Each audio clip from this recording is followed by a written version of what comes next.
लक्ष्मी किचनमध्ये तुमचं सर्वांचं स्वागत। आज मी तुम्हाला ताटात डाव्या साईडला आपण जी एक चटणी वाढतो त्या चटणीचा एक प्रकार दाखवणार आहे। आज दुधीच्या सालीची चटणी। आम्ही एक दुधी आणला, तो स्वच्छ धुवून घेतला। आता मी त्याची सालं काढते।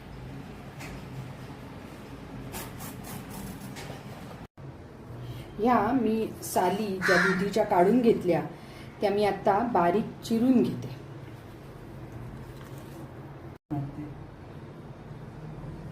ह्या मी दुधीच्या साली बारीक चिरून घेतल्या। एखादी राहिली तर बारीक थोडंसं परत हे करा। बारीक चिरून घेतल्या, आता मी त्या भाजून घेते।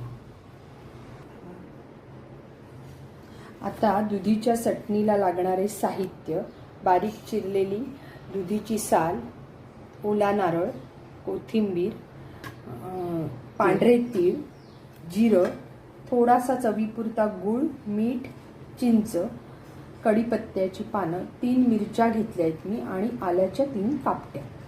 आता आपण सुरुवात करूया। आता हे सगळं भाजून घेण्यासाठी मी एक पळीभर तेल टाकलंय। थोडं जिरं टाकते। जिरं, थोडंसं कढीपत्त्याची पानं,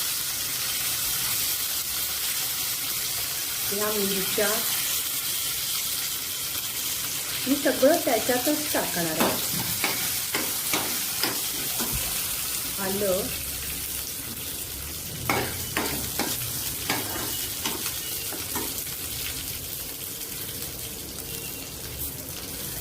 ह्या मात्र साली खरपूस भाजून जरा घेणार।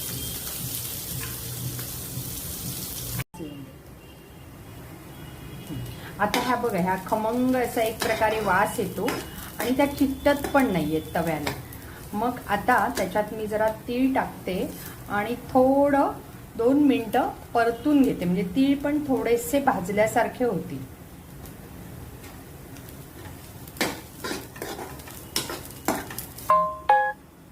आता हे सगळं मिश्रण तयार आहे। त्यात मी हे खोबरं टाकलं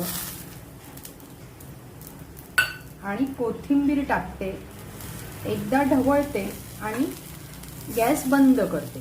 मग जर हे थंड झालं की मिक्सरला लावून घेऊया।